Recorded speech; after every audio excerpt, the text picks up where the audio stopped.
Well, dear friends, this is Christoph, and it's my great pleasure to welcome you all to the podcast Learning from Leaders, organized by the TLEX Institute and the World Forum for Ethics in Business. In this podcast, we want to connect in an authentic, in a true way with leaders and learn from their wins, from their losses, from their experiences. And today, I believe we really have a great person, human being, a speaker and leader with us, Alex Koch. Alex, good to have you here. Thank you very much, Christoph. And Alex, I want to introduce you in a couple of words, and we also brought a couple of pictures here.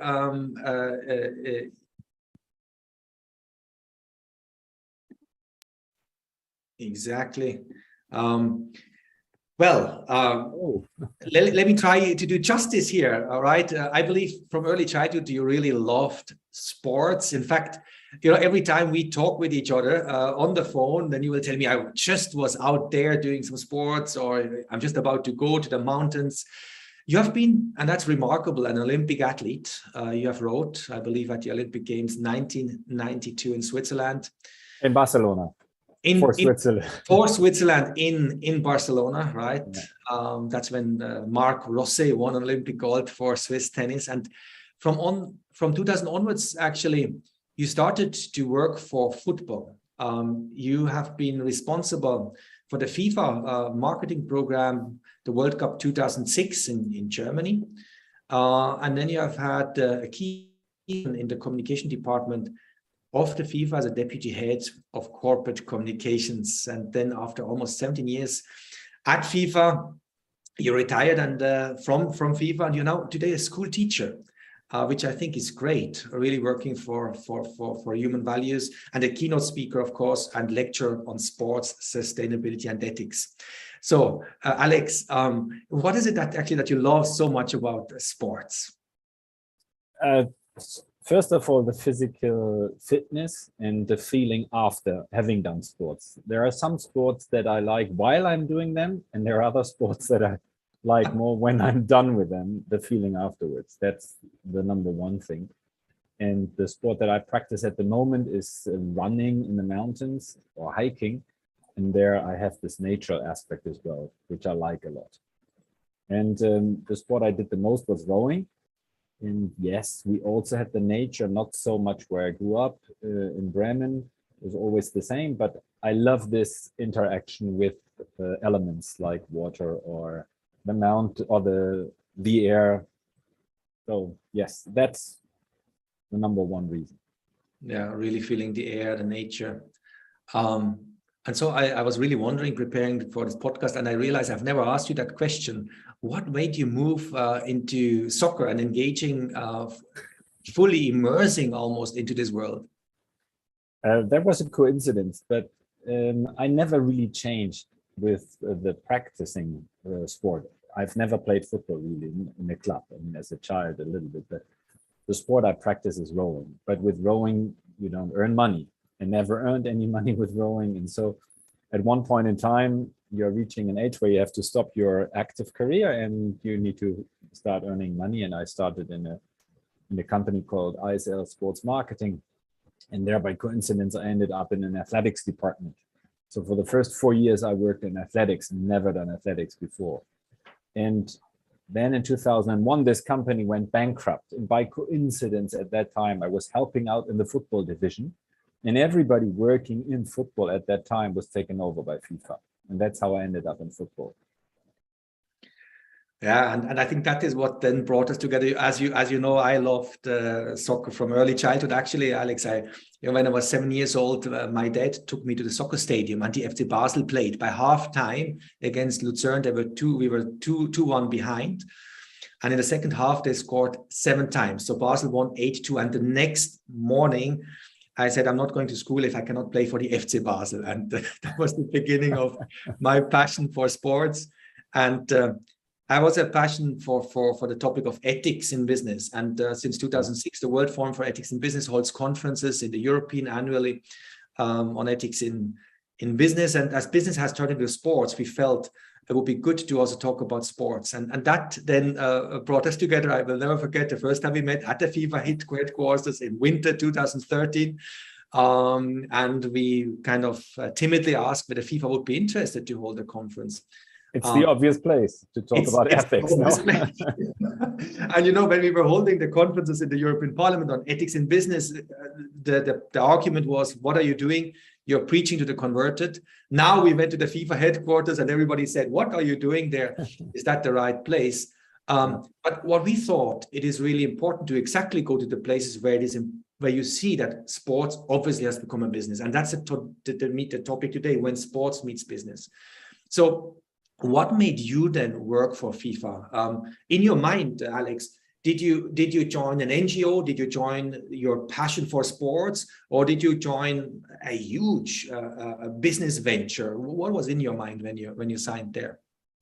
I mean, as I said, I didn't really sign. I was taken because I helped out in the football division. But I can tell you, when I started working in athletics, I was very skeptical because I didn't have any relationship to athletics. And then was the time I really loved the sport. You can come very close to the top athletes. I was the driver of Carl Lewis. I met with Leroy Burrell.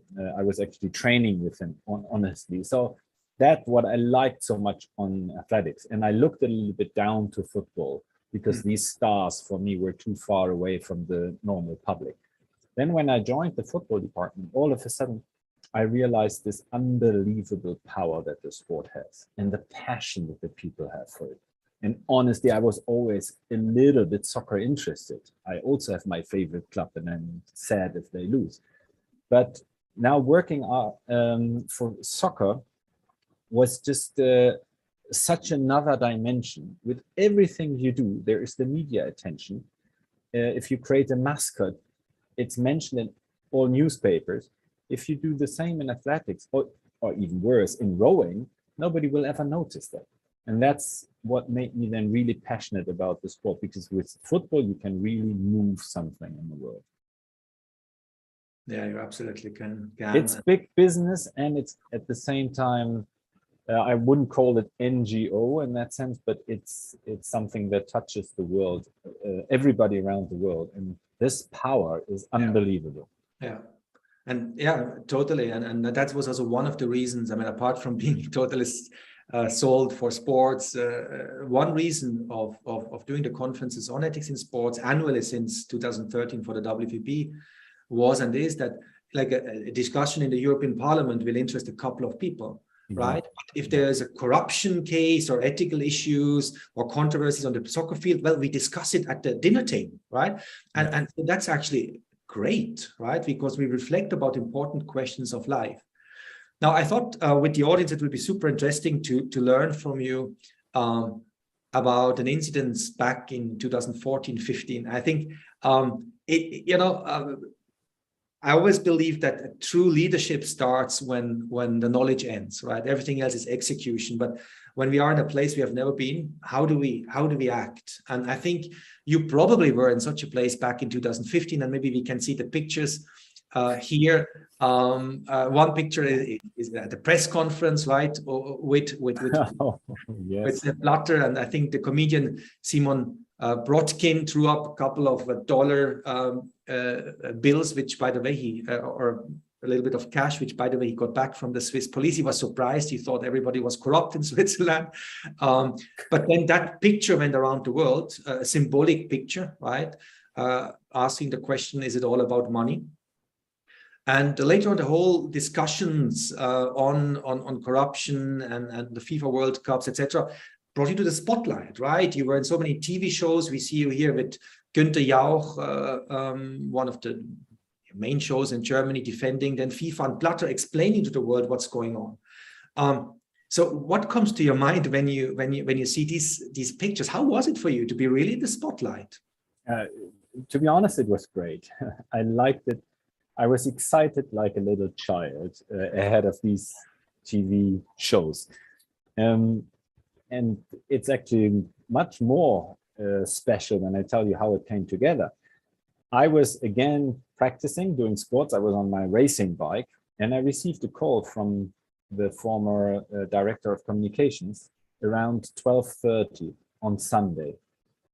And he asked me whether I could appear in a TV show on that same evening without any preparations, anything. And I just knew it's about Qatar.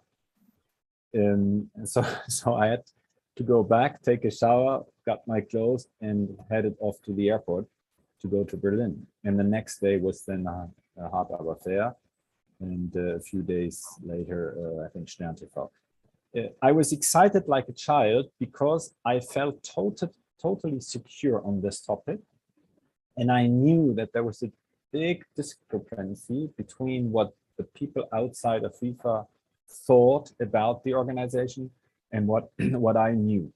And that's why I felt so confident going into the show. Also, I thought that I would probably be better informed than the other people sitting there, who all have an agenda, political agenda or whatever. And so I really liked going there. I felt totally comfortable. And you felt comfortable because you were informed. Maybe you can take us also a little bit back of what happened, what was FIFA accused for. And I mean, in your innermost heart, like, did you feel what the FIFA was doing was right? Or did you feel that there was a long way to go to become a real place of good governance?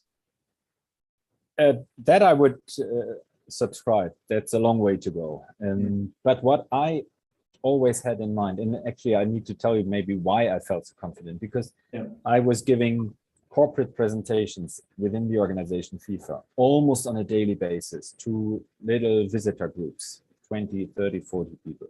And so I was used to the questions from the public. I was used to the questions, why the hell did you decide to go to Qatar with the World Cup? And what about Mr. Blatter being re-elected for the 4th time? And so on. I knew all these questions and I knew how to deal with them. And I don't want to give a long explanation, but what I always did was a comparison. And that comparison, in my opinion, describes perfectly the situation of FIFA. I always compare it with the United Nations. Now imagine you are working in the United Nations office in New York, for example.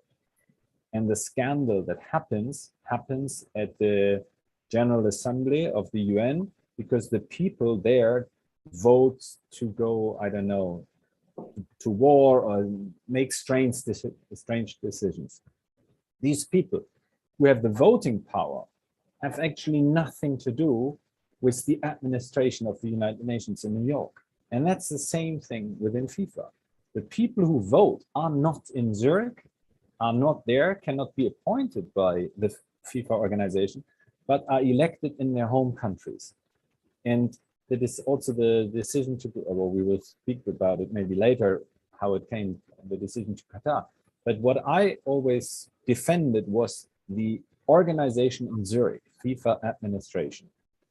And the decision that were criticized in the corruption incidents that happened on another level. Later on, unfortunately, they also affected the administration itself or people within the administration, but that I didn't know at that time. And that's why I felt so comfortable. And I could always say, look, it has nothing really to do with the administration of FIFA. Now, take us back. You're sitting there at Günther Jauch or at Stern TV, all the newspapers are calling you. And when we want to learn from leaders, I'm actually curious. So you said you felt confident because you were knowledgeable. I mean, how did you manage your emotions, your nervousness? How did you keep your inner balance? Because, I mean, there's a huge tension, right? I mean, whatever you will say, next day you have to justify to the boss himself, to Mr. Blatter, right? And or if you and for sure to the next media rounds. Yeah. Two things. When I look back at my life, when I was really nervous, it was ahead of the start of a rowing competition.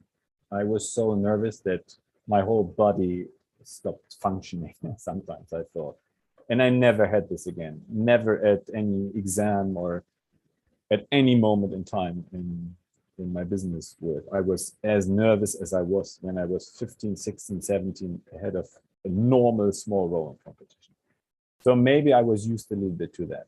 The other thing, but that I didn't know at that time, I didn't have to be afraid of getting questions from the director of communications or Mr. Blatter or Jerome, the general secretary, because honestly, nobody was interested in what I was doing in Germany. When I came back after these 3 TV shows, my director passed me in the walkway, and I asked him, "What do you think?" And he said, "Oh, you didn't have time to look at it, to watch it." And I never heard anything. So except from the director of legal, I didn't get any feedback.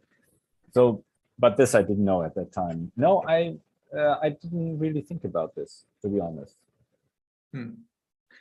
Now, maybe we can see the next image, and that's the moment that Josef Blatter announces to the whole world the FIFA World Cup 2022. And guess what? At that time, we thought that's long ahead. In many years, we feel very old. Then we will have a World Cup in the winter of 2022 in Qatar. Take us back when you saw that. I mean, were you anticipating that? Did you have any clue that this was about to happen? And how did you feel? I mean, what was going on in you?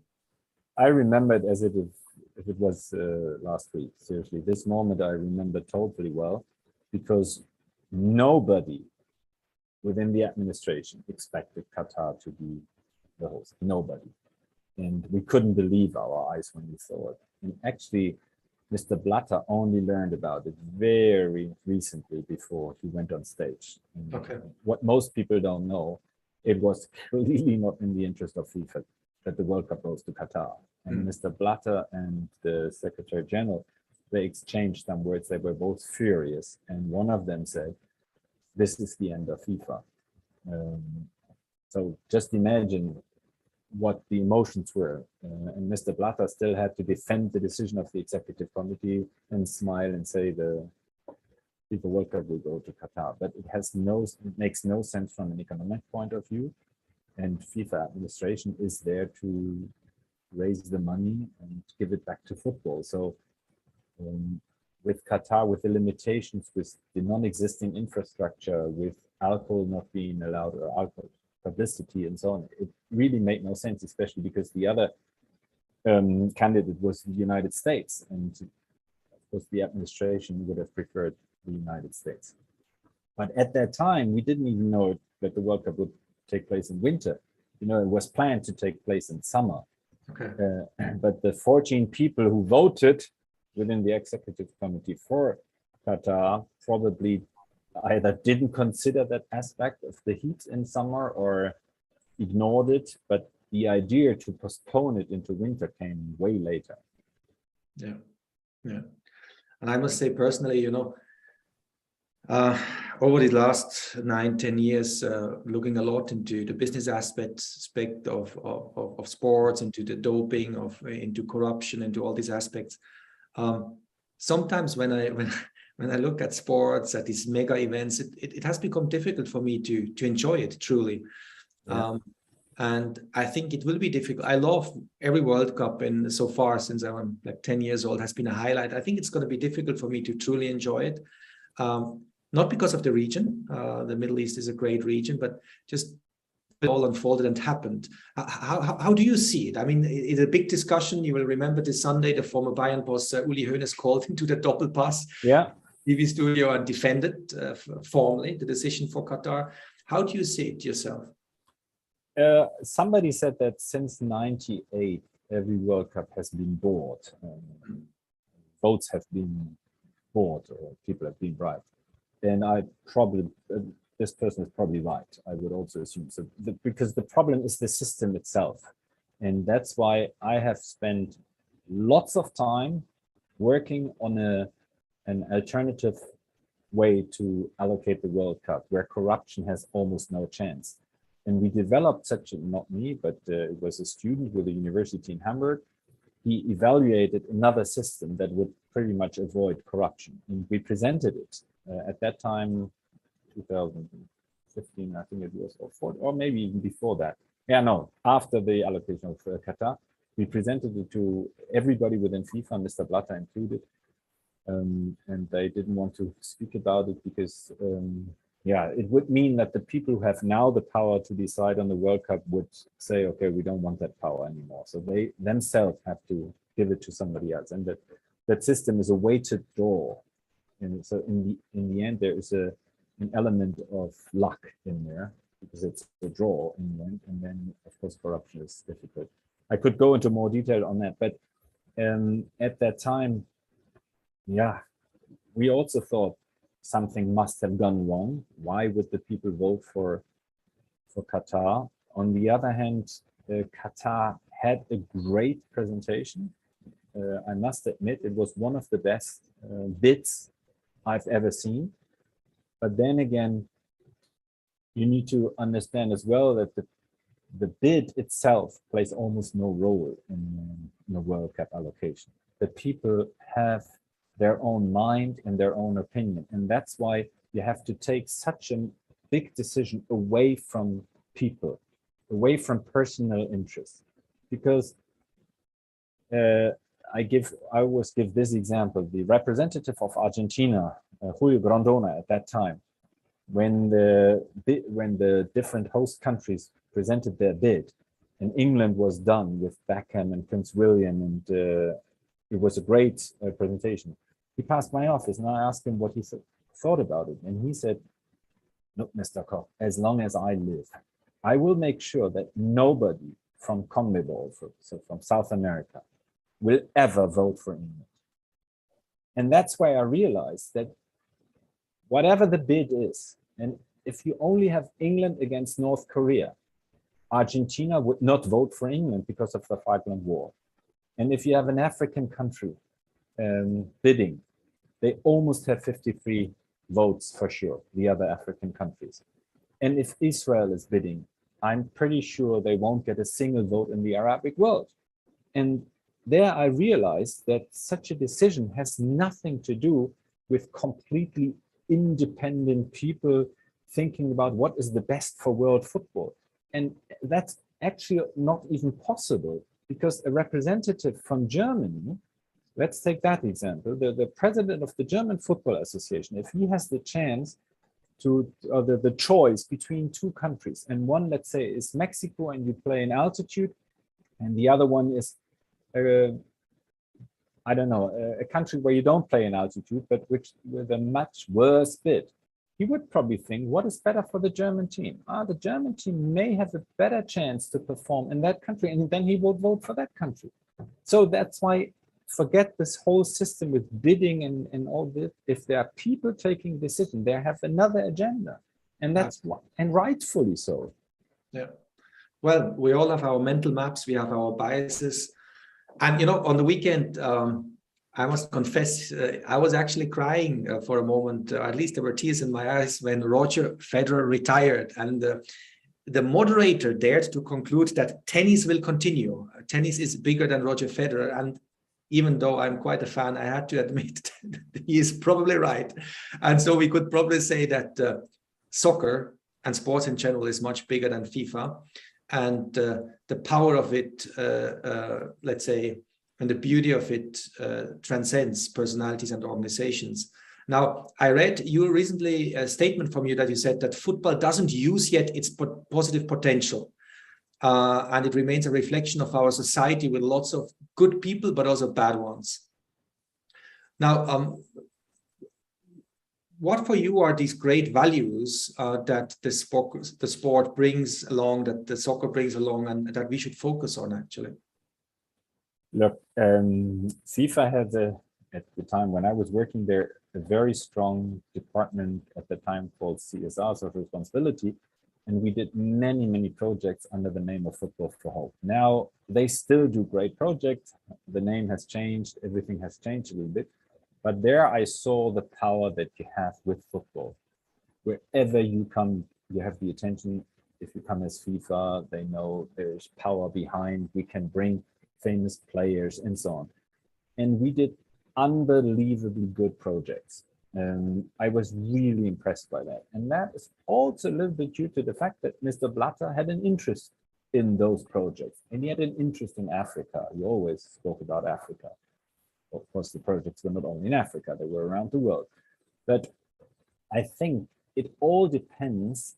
If you're looking at an organization where money is without limits in FIFA, you have money without limits, you could do so many good things. And there it depends really on the people who are leading the organization or who have the decision power. And I think such an organization could do more, but I also know about the limits, because as FIFA is organized at the moment, it belongs to the 211 national associations. And I remember very well when FIFA launched a big program around the FIFA World Cup in South Africa, 2010, Win in Africa with Africa. That was a program supporting the 53 countries in Africa with great infrastructure and so on and so on. Representatives from South America and Asia said, why are you doing this for Africa and not for us? We want the same immediately. So you always have a little bit this greed and why would that country get more than I do? And so we had to come up with a program as well for Asia and South America and so on and so on. And that's always when you work with people who have their own agenda. But I think if you had somebody at the top of FIFA who really wanted to do a lot of good things, I think he could do more. Yeah, I think that's we need a top-down leadership and then a bottom-up. You know what? When I started, I told you with 7, when I started to play soccer, I went to the training and then we trained, and then the coach came to us and said, you know, on the weekend, there's going to be a tournament, you can come. So we went, there's a tournament. I was 7 years old. And this was really the most beautiful day in my life, that I felt so alive being able to play. And at the end of this day, I went to the coach and said, will we ever do that again? Because I thought that's a once in a lifetime experience. Life cannot be so beautiful. And he said, yes, we'll do it every weekend. And I went home and like life was good. Now, I must say that, so, you know, the kids of the sister of my girlfriend, they're now in the soccer club. They're 6 years old.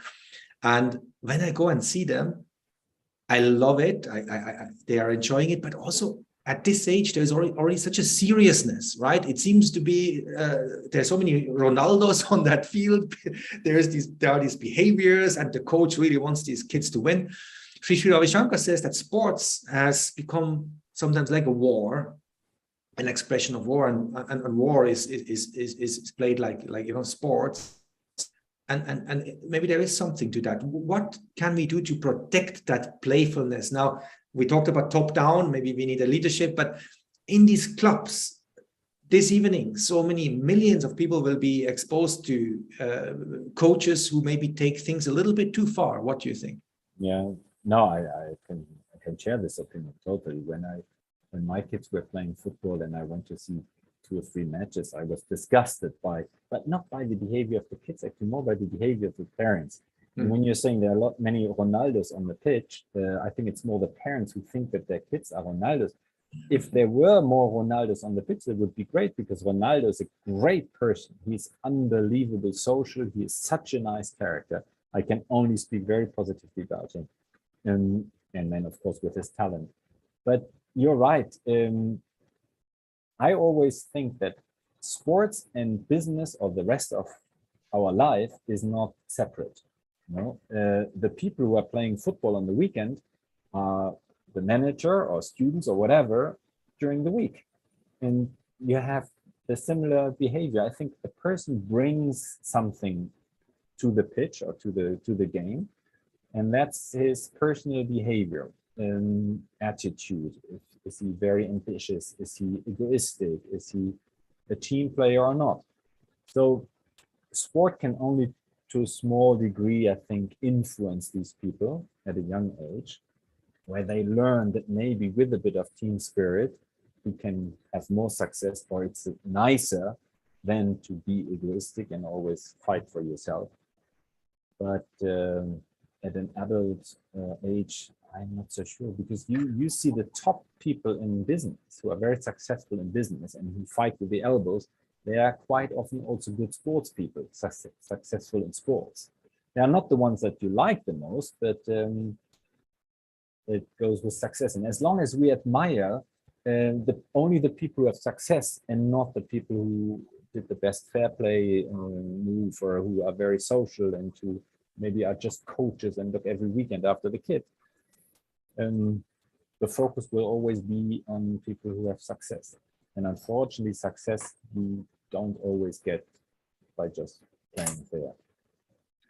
True, and at the same time, when now on the weekend I saw Roger Federer or Rafa Nadal, or for that matter Djokovic, it seems to me that they somehow managed actually to remain playful at the top of the game. And is that maybe what differentiates them from the rest, right? Playing the potential, right? While everybody else, 99.9% cramp up because they want to win so badly. Would you agree? Yeah.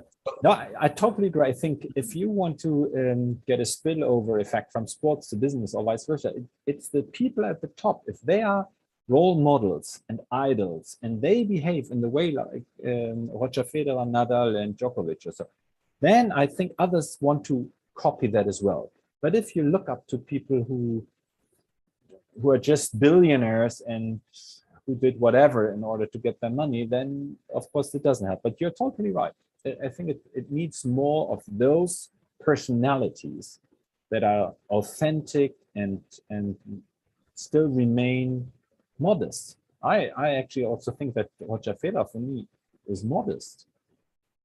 Yeah, and I think that's something in our work with TLEX for leaders. It's something I keep on wondering about. How can you remain light, playful when it really matters? Because when that sense of playing not to lose, that sense that there's everything at stake comes into our mind, we cramp up, we lose our creativity, the joy, and by the very intention of wanting to win, we are already starting to lose because we are not even ourselves. We are just a copy, a version we think we would need to be. Now we are coming to almost the close of this podcast, and Alex, I always ask the speakers about the biggest failures and also the greatest moments in their career as a leader, as a sports person. So do you remember any lowest point in your career and what you took from it? Yeah, the lowest point I still remember. It was in Brazil at the draw. And I volunteered to be the person in the ear of the general secretary who performed the draw. And my role was to give information about the teams the moment he pulls the name. Let's say he pulls Poland, and then I knew that Poland, I don't know, has scored that many goals, or the most successful player was this, whatever the key information was. And that's the only thing I was prepared to. And then something happened. Jerome took a ball from the wrong pot. So something went wrong. And then he hesitated. And then he said, oh, actually, I'm not so sure if this is correct. I need to ask what has happened or what's wrong. And around me in that studio, everybody said, oh, no, he needs to pull from, I don't know, pot 2 instead of 3 or whatsoever. But I didn't dare to tell him that because I wasn't sure myself, and this was not really my thing. And I saw him on stage waiting to get information from me, and I didn't say anything. Yeah. And then he was criticized like hell for having screwed up the draw. And I never, ever spoke to Jerome about this. Never. I think for the next 2-3 days, I avoided him, and we never, ever spoke about it until today. So maybe if he's listening to this podcast, Jerome, I apologize for that. You apologize. I mean, I can literally see you, and I can see you having that moment of hesitation. What is the learning from it? Is it about trusting your guts? Like, did you have in retrospective, the right intuition, and you didn't trust the guts, or what is the learning you take from it? Probably I should have asked the person next to me who was directing this whole TV studio for his opinion. I wouldn't have known what pot to take it. And I probably could have said, look, people around me here tell me, no, it's wrong, you should have taken from pot 2. But then if I'm not 100% sure, I don't know if I would pass on such a message to him. But I should actually, somebody told me afterwards, it was so easy. Yeah? So every normal person could have said, no, you have to do it from that pot. Just I didn't pay attention to it because I was just focusing on the information about it. So I don't know. I never took that role again to be in somebody's ear. So was it maybe that moment of, can we call it absent-mindedness, or not being fully there, or I've focused on something else? I think, yeah, I mean, you're right. If I could learn something from it, then I should probably consider more than just my specific role and think about what is his role there and look at other eventualities, and also make myself familiar with the entire procedure of the draw. You're right. Yeah. There I was way too much focused on one thing. Okay. Now, but we want to end on a winning note, and nevertheless, I think, when we can reflect and when we can share failures, I think that makes us win, and it makes everybody else also feel lighter. Would you agree? If we want to use our creative potentials, we need to be ready to do mistakes. Otherwise, we tighten up by nature. That's why I always love to hear about this moment. Yeah. It's great, Alex, how you're sharing about it. What would you say was your moment of greatest joy, maybe, or win in your career? Now, when you're introducing that like that, I give you a story where I have another failure, which ended up nice, and that was probably my biggest relief I've ever had. Other than that, I like the TV shows and so, but I had lots of highlights. But this one was at the opening ceremony of the 2006 FIFA World Cup in Germany, in Munich. There was the trophy in the middle of this of the field, yeah. And Pele and Claudia Schiffer came back, and my role then was, once the TV cameras were out, to go onto the pitch and take the trophy. And I went knowing that still 60,000 people would look at me, or I thought they would look at me, probably they did something else. And I thought maybe there are still TV cameras. So I walked there, wanted to take the trophy, and didn't manage to take it away there. And I thought, what the hell is happening? It was glued.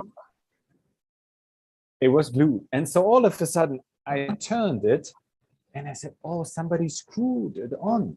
So I turned it like this, took the trophy, put it back into the suitcase, and everything was off. And then half an hour later, when the opening match took place, somebody asked me about, was that the real trophy or the wrong one? And I said, no, it was the real trophy, because there's one thing how you can recognize the real trophy from the others, because the real trophy has a golden plated plate at the bottom with all the former winners engraved in it.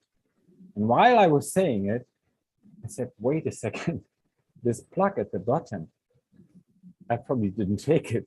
So what I did screw the trophy off from the bottom plug with all the winners engraved, malachite and gold, and highly valuable, and this disappeared. So I did run from the tribune into the garage somewhere where the entire material from the opening ceremony was in a big, and I was looking there within the wood and all that stuff for that piece of the trophy, and I found it. Believe it or not, I found it by coincidence. Nobody has taken it away. I put it in my jacket, brought it back to the suitcase, and that was the biggest relief I've ever had. I think that would have been the most embarrassing thing ever, to tell that I have screwed off the trophy and forgot and lost the other part. Yeah. So. Well, that's definitely what we could call a successful crisis management, and probably we should give you an award for that. Well done, and thanks for sharing the story. Alex, our time here in this podcast is over. I thank you so much for being with us here. From sharing from your incredible experience over these last couple of years. Looking forward to stay in touch, maintaining the friendship, and thanks so much for all the viewers. Stay tuned to learn from the leaders in our podcast. Thank you so much. Thank you very much. Bye-bye, Chris.